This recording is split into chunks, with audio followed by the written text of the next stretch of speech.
As I'm making this video, we are at the heart of the IAE 2955 and Cloudipere Games are revealing new ships and vehicles like hot breads, and one of these new vehicles is a variant of a ship that is already a fan favorite, a brand new version of the Kuger Wolf series, the L22 Alpha Wolf.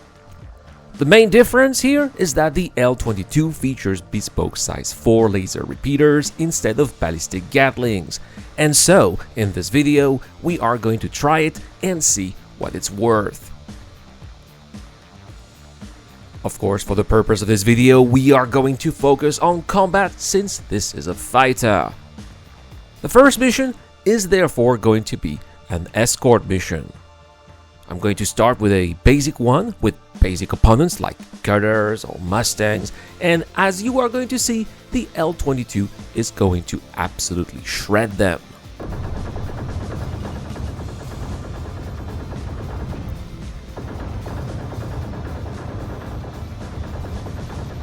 It's also worth noting that the sound of the guns combined with the sound of the ship itself is absolutely epic, and I totally had some Star Wars vibes while engaging those NPCs.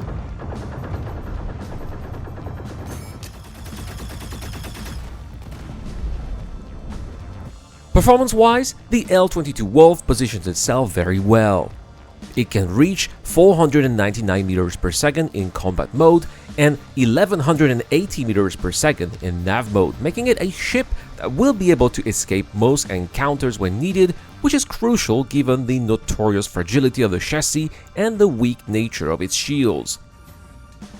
The L22, just like the L21, is an interceptor, meaning that it relies on the quick hit-and-run attacks and not in prolonged engagements like a space superiority fighter such as the Scorpius.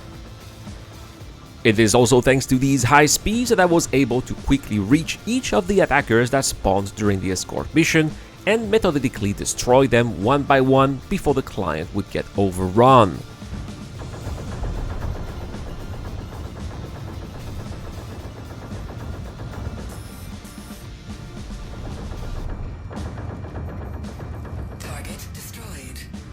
The second mission I took here was a little bit more difficult. First, I had to destroy a few ships around an asteroid base.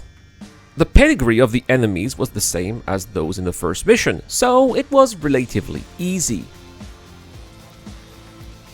However, after there was a ship I had to escort and things got a little bit more complicated. I had to get rid of an Eclipse,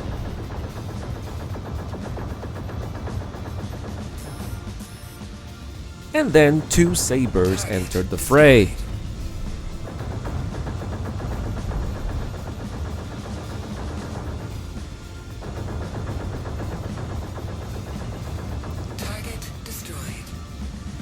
Now, what I like about these missions is that the NPC's primary objective is not to kill you, but the ship you are supposed to protect, meaning that you can easily get on the enemy's tail, which is a type of engagement that's sadly way too rare in the game at this point, and that I'm sure many of you guys would like to see more. It's also the kind of mission that's perfect for the L22 Wolf because it's actually a ship that, as I said, is quite fragile but also very fast, so it can very quickly reach enemy ships and dispose of them thanks to its size 4 laser repeaters. Target destroyed. Sadly, the mission was bugged and the last ship I had to escort never left its hangar, meaning that the mission had to be abandoned. A situation that happens far too often in Star Citizen Alpha 4.4, at least from my experience. In the end, the L22 Alpha Wolf is what I think the ship that finally corrects the biggest flaw of the L21. You don't need to refill its gun's ammo, which I think is going to be a major quality of life element. It is clear that CIG have been waiting for a few months before releasing this variant so that it would sell more, and I think that unfortunately this is kind of a trend right now in order to make ship and make more money. I still think that they should have been selling it at the same time as the L21. That being said, the L22 is nevertheless a very enjoyable ship to fly, and I can only recommend it if, like me, you enjoy hit and run tactics and speed over durability. That is all for today's video, guys. As always, if you like the content, don't forget to hit that like button. It really helps the channel a lot. Don't forget to subscribe for more Star Citizen content. If you want to support the channel more, you have the link to the Patreon page down below. A big shout out to Dr. Fabin, Soccer Tassicius, The Key to Docker, Shadow Rise, and Zero Crusher. I've been Iran, and I'll see you guys in the next one.